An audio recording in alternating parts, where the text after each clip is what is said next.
my non-commercial radio fundraising, also non-commercial television. What's important is that from the very first days I was on non-commercial radio, WBAI in New York, back in 1976, the station was in deep despair. It was, for all intents and purposes, insolvent. It had lost the vast majority of audience. It was no longer relevant. It had been a major voice in fighting against the lies from the official positions in Washington about the Vietnam War. And it helped lead the nation, as far as a radio voice, for showing the problems of inequality and injustices.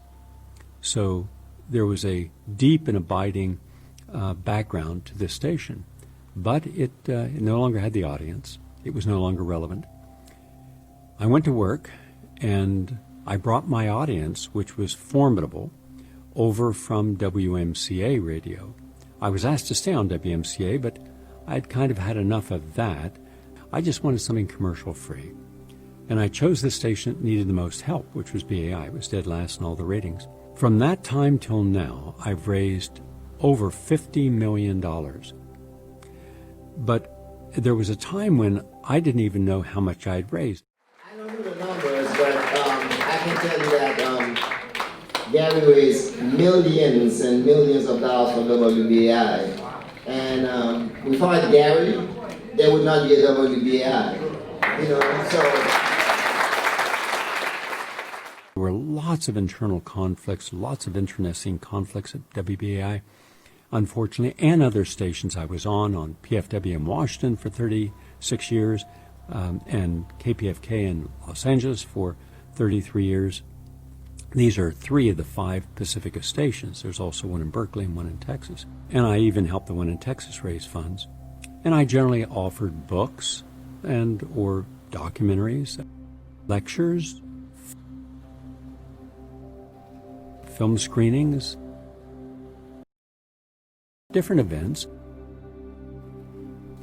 all with the idea of bringing in money, and yet I never received a penny of that. In fact, I donated my salary from there till this day, but I never knew how well I did. But several years ago, a official group inside of WBAI, decided, let's see how well Gary and all has done for the stations over these decades. They went about finding all the official independent documents showing how much I've raised. And what we have now are letters from program directors or station managers validating what I did for the station. And what was remarkable, when I looked at this 108-page document, I've broken every record in the history of non-commercial radio on NPR, and as well as WBAI and KPFK and PFW, even on PBS. In 1998, I raised more money than any program up to that point in its history, with How to Live Forever, and then Get Healthy Now, and after that, For Women Only. And I've had about 30 other programs on PBS stations around the country. So here's the proof of what I've done in over 45 years of helping non-commercial radio stations and television stations, and how every goal that was set, largest audience, most money raised, most awards, it's all there. You would never know that if you read my biography on Wikipedia.